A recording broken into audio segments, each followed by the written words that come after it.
Okay, good afternoon. It feels like it's been a long time since I've seen you all, even though it's only a couple of weeks. I hope you enjoyed a really pleasant and restful, re-energizing April vacation. So I don't have many announcements to share with you today. Just want to make sure that you're aware the main ESOL meeting is coming up very soon. So that's not this Friday, but next. I hope that you'll be able to attend. If you haven't registered already, you have a little bit more time. Registration does close, I think this Friday or Monday is the date that I set, because I'll be sending out connection instructions to everybody on Monday.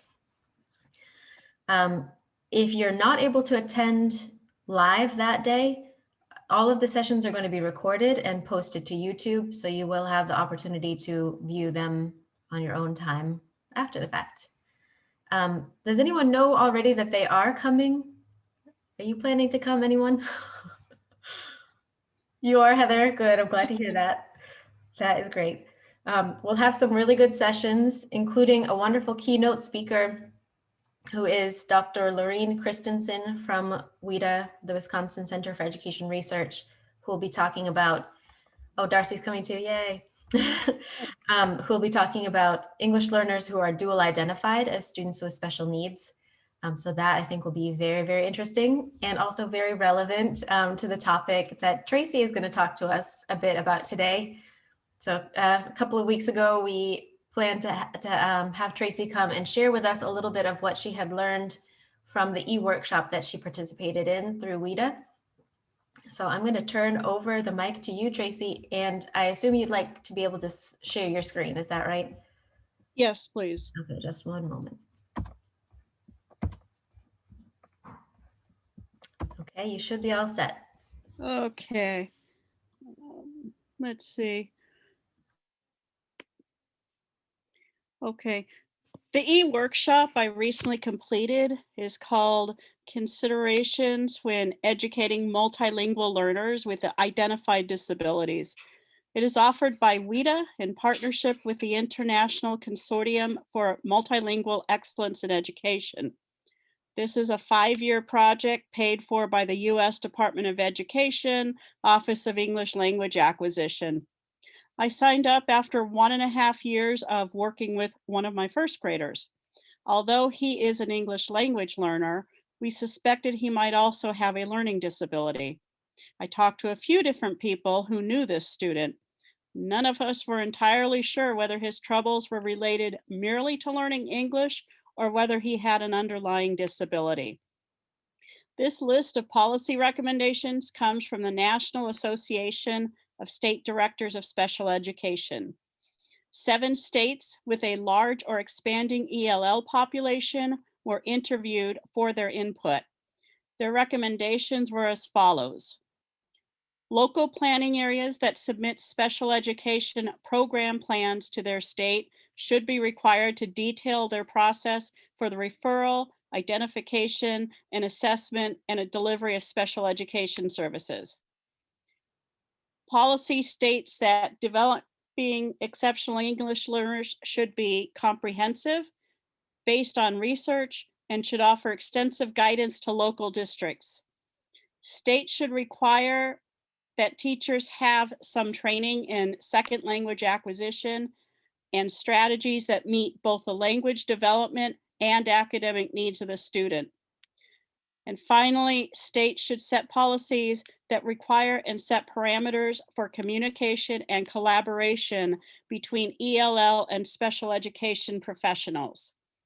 Now, we were given a tool to help us determine if a student's issue was just with learning the English language, or if possibly they might have an underlying disability. And this tool is laid out so that it states a certain behavior and then gives examples, what would be indicators that it's just because the student is learning English or that there might be a disability in addition to learning English.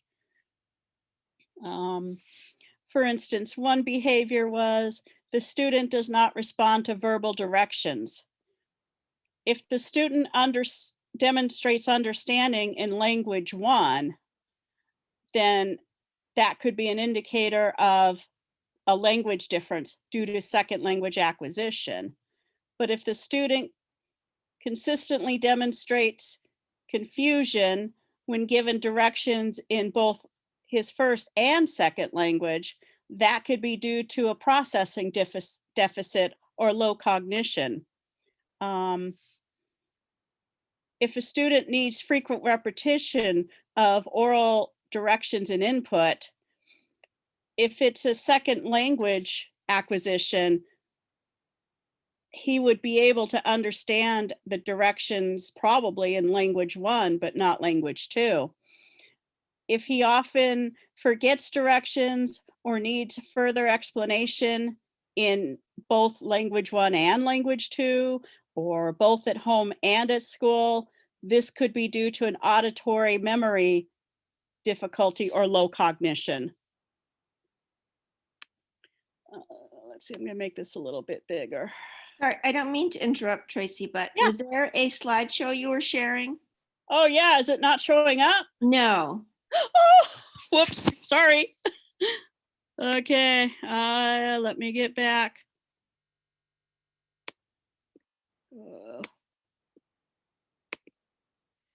Okay.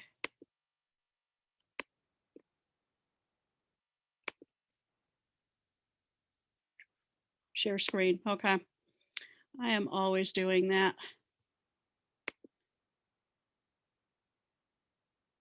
Okay, can you see it now? Okay. So regarding speaking and oral fluency, if the student lacks verbal fluency, like he pauses or hesitates or skips words, if he lacks vocabulary, sentence structure, and or self-confidence, that could be an indicator of a language disability. On the other hand, if her speech is incomprehensible in either language 1 or language 2, this person could have a memory or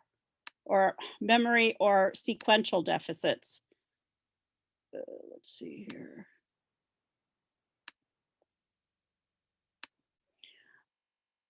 If a student does not remember letter sounds from one day to the next, a student will usually initially demonstrate difficulty remembering letter sounds in their second language since they differ from the sounds of language 1. But with repeated practice over time, you'll usually see improvement. If the student doesn't remember letter sounds after initial and follow-up instructions, even if they are the same in both the first and second language, this could be due to a visual or auditory memory deficit.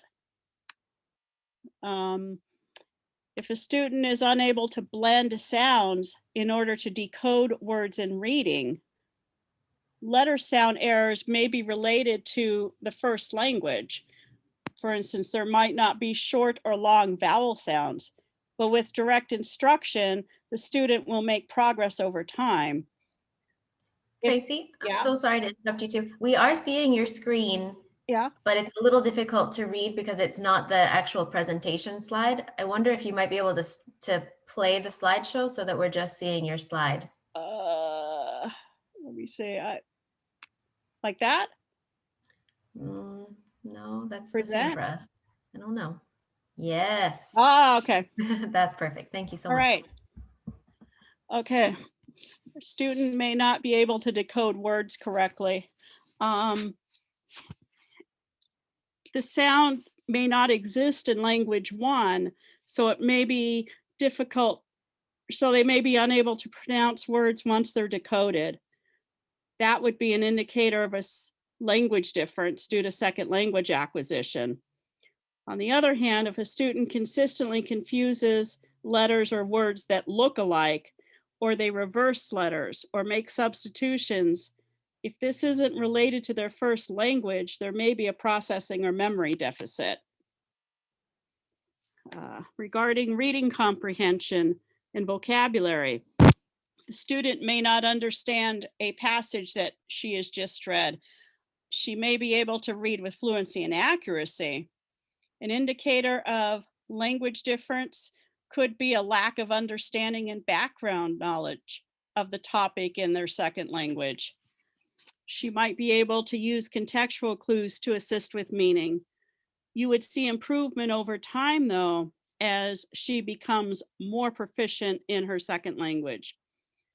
If she doesn't remember or comprehend what was read in either her first or second language, and this would only apply if she's received instruction in her first language, this does not improve over time, and it may be due to a memory or processing deficit. Sometimes students will make errors with punctuation or capitalization.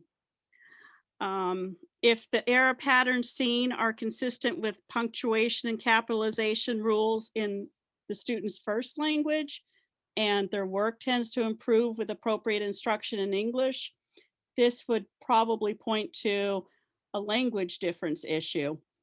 But if the student consistently or inconsistently makes capitalization and punctuation errors, even with instruction, this could be due to deficits in organization, memory, or processing. Sometimes students have difficulty writing grammatically correct sentences. An indicator of a language difference issue would be the student's syntax reflects writing patterns in her first language.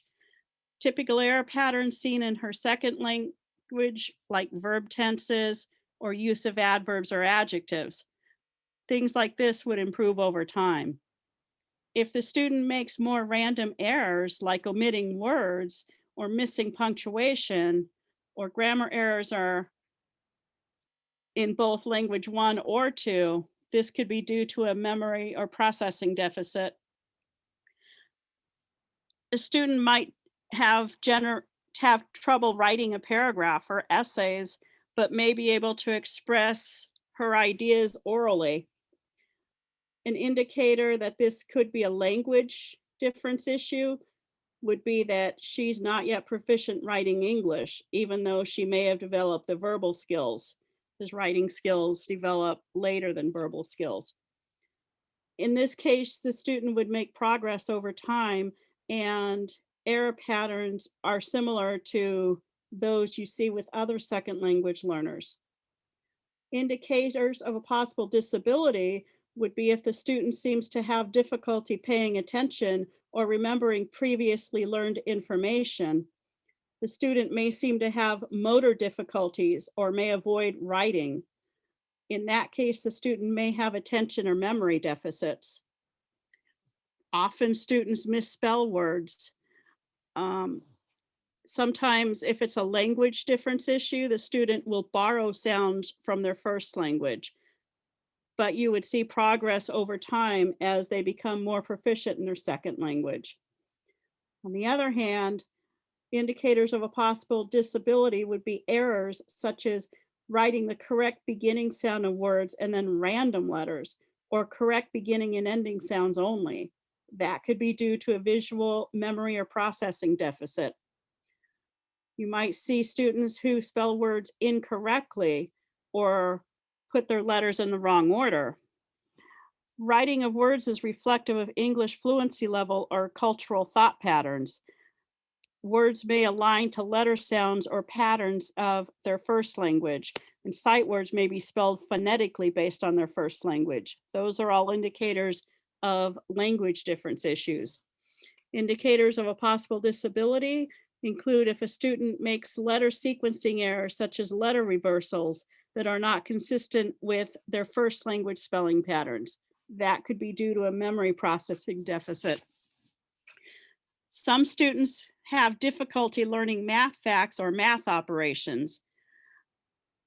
A clue that this might be a language difference issue is that the student lacks comprehension of oral instruction in English.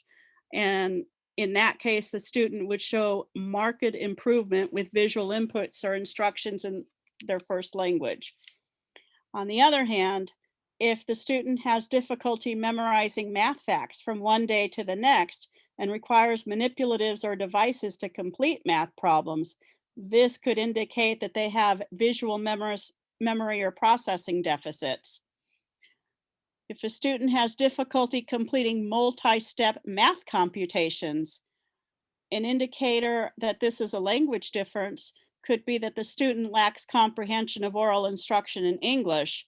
The student would show marked improvement with visual inputs or with instructions in their first language.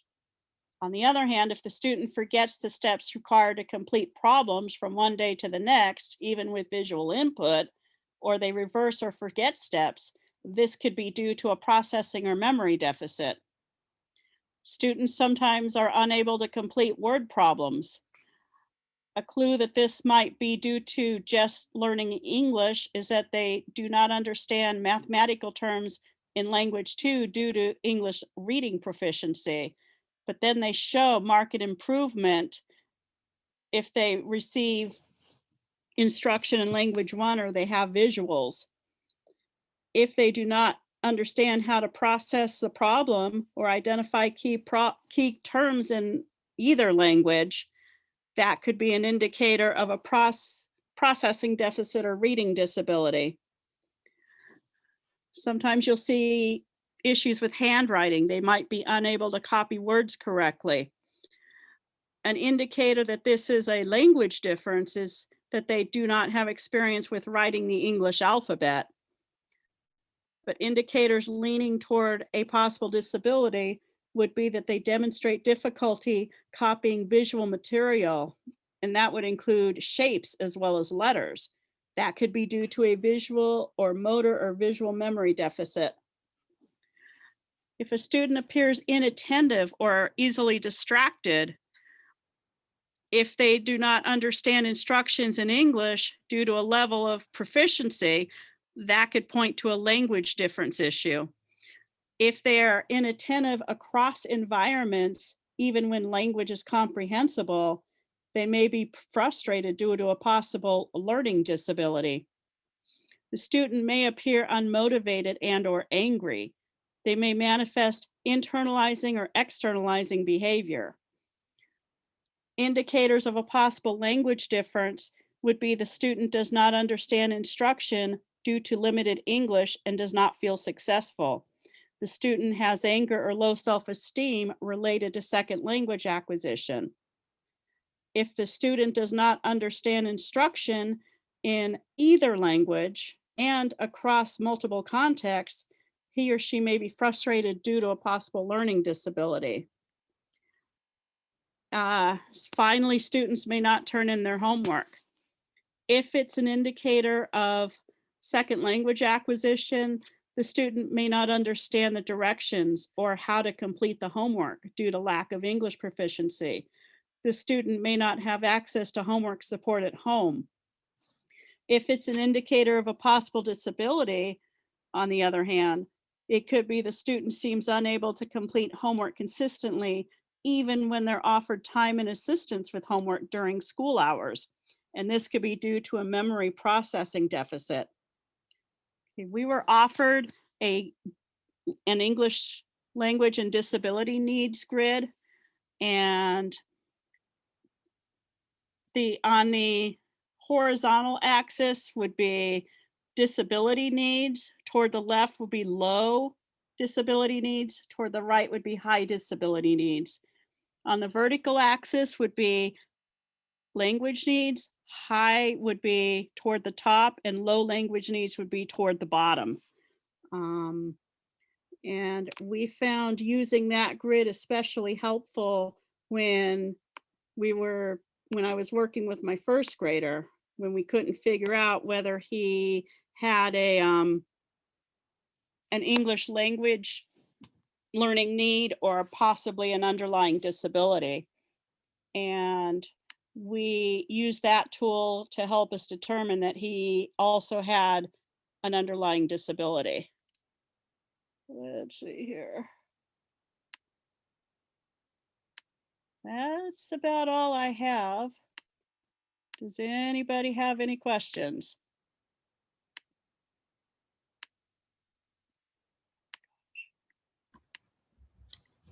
If there are no questions for you, Tracy, I just want to thank you very, very much for sharing that with all of us. Oh, thank you. Yeah, that looks like a very, very useful tool. And as I was listening to the things you were sharing, I was reflecting on a few things that are helpful and could also be challenging to apply the tool. One thing, some of the methods for distinguishing between whether something is related to normal language development or whether there may be a disability involved, some of them refer to assessing the student's skills in their home or primary language. And that's something that districts that I think have a lot of experience with students who are English learners are better equipped to do, but other districts may have less experience or less knowledge of how to go about doing that. So for example, if you needed to know, does this same thing that we're seeing in English, does it also manifest in their other language? How could we go about determining that? I'm guessing you would talk to the parents, possibly observe the child. You'd probably have to bring an interpreter in to maybe talk to them in the first language and have the interpreter tell you if they're answering the questions and functioning as well in the language. One thing that helped us determine was the student I'm thinking about that we were working with. We found out he was not taught to read or write in his first language. So that really helped us determine that there was an underlying issue. Yeah, and that's very often the case with, I wish we had data on this to look at, but we don't collect data on first language learning. So anecdotally, we know that a lot of students in Maine don't have the opportunity to become literate in their first language. And so that is a complicating aspect of this, that you can't necessarily make those comparisons as easily when the student has not had that opportunity. It makes it very challenging. But I agree with what you said about really leveraging the parents or the family members as resources, because they have the most understanding and knowledge of how a student functions outside of school and when using the primary or home language. So they're integral, definitely. Heather, you wanted to say something? Yeah, yes. So if a student's parents are not developing their first language, does that make it really complicated for them learning the second language? I'm not sure if I understand your question. Not developing the language in what sense? Like, I have parents or siblings saying that a student, a younger student, may only speak English at home, although they understand when the first language is spoken to them. Yeah. So they're not really keeping in practice or developing their first language. Is that going to complicate things for them? Yeah, that's a great question. There are so many different student profiles that are possible. So looking at that tool that Tracy shared with us, which I think in general is an excellent tool, we have to keep in mind the details of that student's language acquisition path for both languages. So if they only have receptive skills in their home language, trying to measure their productive skills is not going to be helpful, because that's going to give you information that would lead you to think there's a learning disability when in fact there isn't. So yes, Heather, that is a really important thing to know about a student. Anytime that there's a suspicion that a student may have a learning disability, I think one of the first steps to take, if it hasn't already been taken, and hopefully schools have a way of collecting this information early on, is what the student's exposure to their primary or home language has been. How far have they been able to develop with that? Do they have some literacy skills or not? Knowing those things really, really helps inform next steps when there's a suspicion of learning disability. Another thing I was going to mention, yes, so many of the things that document lists out as things that might cause an educator to suspect learning disability, they are just the absolutely typical manifestations of language learning, right? So I think that tool could be very, very helpful, especially for an educator who maybe their experience is primarily special education. And for them, when they see those either behaviors or achievement manifestations, they automatically think of potential learning disability because that's what they see in other students who are not acquiring language. So an educator who doesn't have experience with a student acquiring language would understandably make assumptions that, okay, this is what I see happening with other students, so it must mean this. But I thought that document did a really nice job of explaining, well, it could mean this, but it could also just be, like I said, very typical patterns of second language acquisition, which don't indicate any need for concern. And one thing that was helpful, I remember reading it somewhere, is when ELL staff works with special education staff. Yes, that's absolutely essential because each group of educators brings to the table a different type of expertise Right. that can complement and they can bounce off of each other to come to a better conclusion. Yep. What I was going to tell you also is, I think I might have mentioned this before, that Robin Fleck, who is unable to be with us here today, but usually is with us, and then also Maureen Fox, who typically works for Portland Public Schools, but she's been doing some consulting for the department this year. The three of us have been working very hard on a guidance manual on this exact topic. And it's been a long time overdue. It's been a project on our list for probably 2 years now, but we are approaching the finish line, I believe. And so at the main ESOL meeting, Maureen Fox is going to be giving a presentation, just kind of an overview of this guidance manual, which is not yet finished, but nearly finished. And there'll be an opportunity for teachers who attend that presentation to share questions and share thoughts as we finish up this guidance manual. And we're hopeful to have that released, I'll say summer or late summer, early fall, hopefully, so that it will be available to you to use in your districts and that you can use it in conjunction with tools like this one that Tracy has presented to us. I don't think there will ever be black and white answers where we can say, okay, this scenario means this or this scenario means this. But the more guidance that we have, hopefully will enable us to make the best choices and make the best determinations that we can in the interest of students. So look for that coming hopefully very soon. Yep. One of the things you said in the very beginning was the recommendations for states and what they could do to help. And one of them was that educators, all educators presumably, should have training in second language acquisition. And that stood out to me because that's something that I think about a lot. And I do really feel and agree that that's such an important thing. And so far in the state of Maine, there is not a blanket requirement that all educators have some training in language acquisition. Some states do have requirements like that. I don't know exactly how that could look or should look in the state of Maine, but it's certainly something that I've been thinking about and I think warrants further conversation. But I'd love to ask you, if there were to be a requirement for all pre-service teachers or even currently serving teachers, what would you want to see that look like? What do you think they would really need in order to enable them and empower them to work with our students who are learning English? I know that's a big question. You might want to take some time and reflect, but I'd love to hear just your first thoughts on that.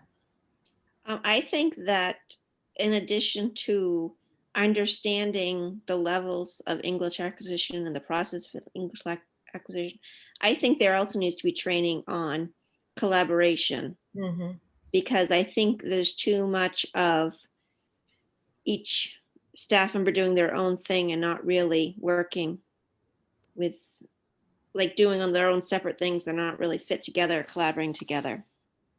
So I think that needs to be an important piece of it too. I agree completely, Heather. That is so essential. And I think we've seen over the past year, more than ever, probably, how incredibly important that collaboration is. I think ESOL teachers are always stretched very thin and they always go above and beyond for their students. But in this situation that we've been in since last year, I think it's just been amplified. And from talking with teachers around the state, it seems like a lot of teachers feel like they've kind of reached a breaking point of what they're able to give, because they just give so much to their students. And I'm sorry to know that people have reached their breaking point. That's not good. At the same time, I feel like it's pushing us towards a different approach to supporting students who are English learners, because it can't be done in isolation. You can't be the only person who's thinking about a student's language learning needs. Everybody who's supporting that student needs to be thinking about their language learning needs. So I'm hopeful that we will move in that direction, and that every teacher will know what the ELD standards are, and that they'll be a normal, expected part of every class. And I hope that the new WIDA ELD standards framework will help move us in that direction too. I think such a course or such training should include different ways they can accommodate English language learners. One example I have in mind is fill in the blank notes are especially helpful for our ELL students. And some teachers are really good at providing those, others not so much. So if they could learn ways to accommodate, that would be helpful.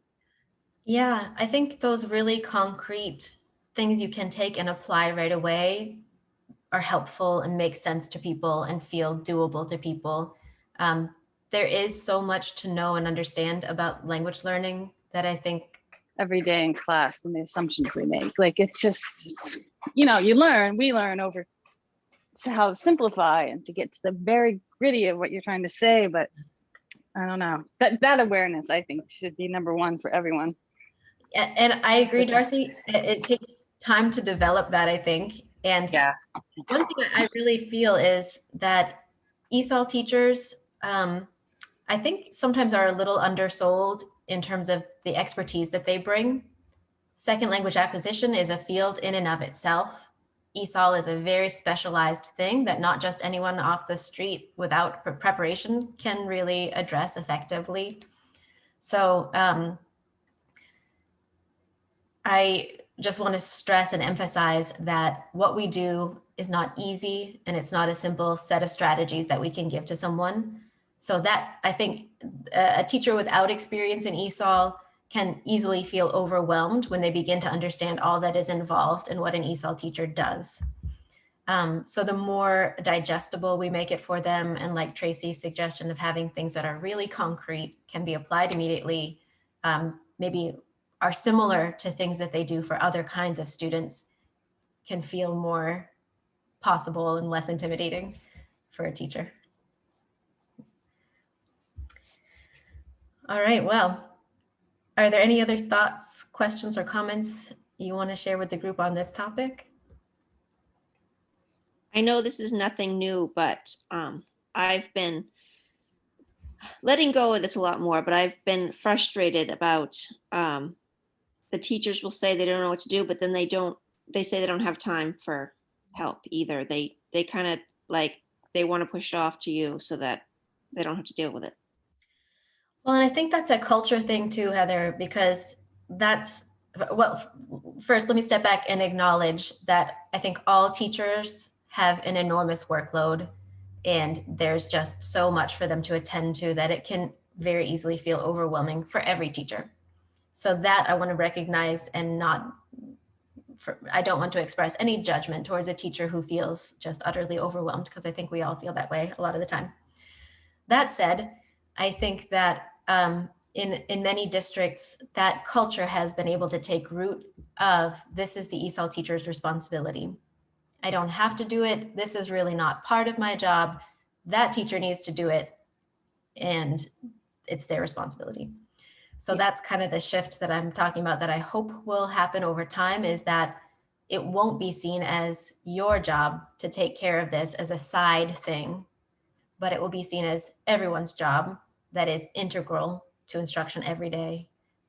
But that is something that will definitely take time, and it's a major mindset shift. Yeah. And to be fair, it is the tone is set by the administration.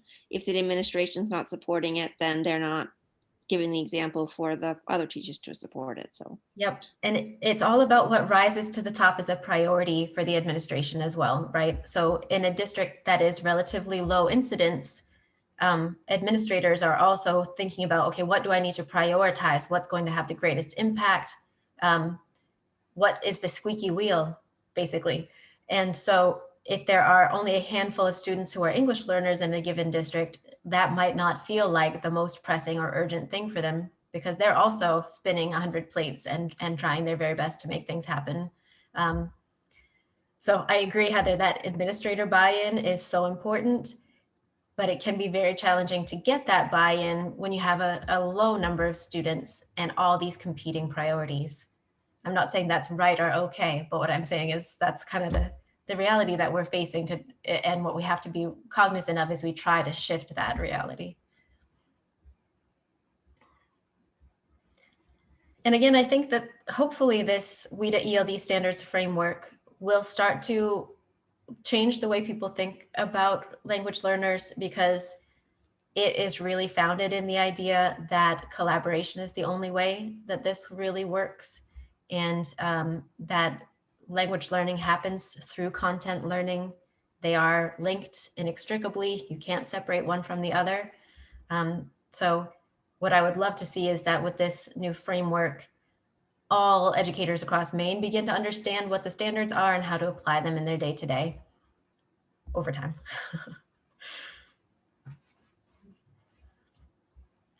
All right. Any other thoughts, questions, comments? Okay, well then, Tracy, thank you so much again for bringing that to us. I really appreciate you putting that together. You're And welcome. thank you. And I hope that Thank you. you'll be able to, all of you will be able to either participate in the session with Maureen or view the recording afterwards. And certainly if you have questions or feedback for us as we finalize that guidance, we'd love to hear from you. So you can reach out directly to me, and I'll share your thoughts with Maureen too. So we have about 20 minutes left, and I'm happy to open up the floor to any of you who have questions or things you'd like to talk about with the group. This time is for you. I also had a reference to where people can get more information. Do you want me to put that in the chat box? Sure, I noticed that was from the English Learner Toolkit Yep. that the Office of English Language Acquisition Yep. published, and that's a wonderful resource. So I highly recommend taking a look at that. Thank you, Tracy. Mhm. As the year is coming to a close, I have a thought. Maybe I shouldn't be worrying about it, but we're going to get the access results this year after the school year is over. Is there an expectation that we should be reaching out to parents during the summer or when school starts in the fall? So I would say in an ideal situation and best practice, you would be able to notify parents of the results as soon as possible. And students, I'm sure, are eager to know as well how they fared on this year's assessment. So if you have a communication channel that you're able to reach out to them and share the results, that would be great. I know oftentimes folks are planning their language acquisition committee meetings towards the end of the year as those results come in, looking ahead towards next year and making a student's plan. So that's obviously going to look a little bit different this year. And there's no real right or wrong way to approach that. I know some people are planning to host those meetings in the fall as school kicks off, and that's certainly an acceptable approach. A question that a few people have asked me lately, so I'll answer it for you all here as well, is whether there's a requirement in terms of the timeline for a language assessment committee meeting or revising the individual language acquisition plan. There is not something specified either in federal law or state law about when those meetings have to happen. It is a very different world from special education, where everything about the IEP is very highly legislated. That's not the case for the ILAP. So whatever you feel is best and most appropriate for meeting a student's needs, you have the freedom to design your plans for this year accordingly. The only real expectation is that a student's plan would be evaluated and revised at minimum annually. So if waiting until the fall puts you over that annual mark, I think you have to kind of weigh the benefits of doing it a different way, or think about how you might approach it differently. I also think that in light of the uniqueness of this year, that I don't think anyone would raise an eyebrow if you had a meeting last spring and the next one didn't occur until this fall. I think that that would pass the straight face test reasonably well.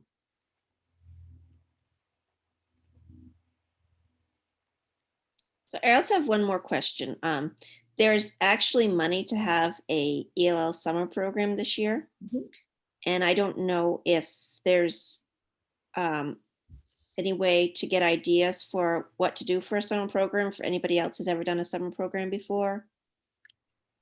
Oh, that's a great question, Heather. I think a lot of districts are looking at doing something like that. What I might recommend to you is if you have contacts in Portland and Lewiston, especially Portland, I know they host a summer academy. They might have some great suggestions for you. And if you'd like me to connect you with the folks down there, I can certainly do that. I think, is it CCSSO? I'll have to look this up for you, but there have been a few publications put out recently about summer enrichment opportunities, and there are some specific recommendations around providing supports to English learners over the summer. So give me an opportunity to find those for you, and I'll certainly send them along. That sounds great. Thank you. Yep. I'll make myself a note so I don't forget. I should really just share that in the newsletter because I'm sure lots of people would be looking for that.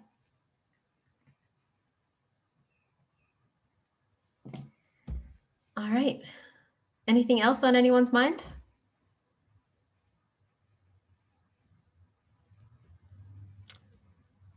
If not, then we can certainly close a few minutes early this afternoon. And I hope to see you all next Wednesday, and I hope to see you even more next Friday at our big event. And in the meantime, if you need anything at all, feel free to reach out. All right. Have a good evening, everybody. You too. Thank you. Have a good night. Thanks for sharing, Tracy, too. You're Appreciate it. welcome.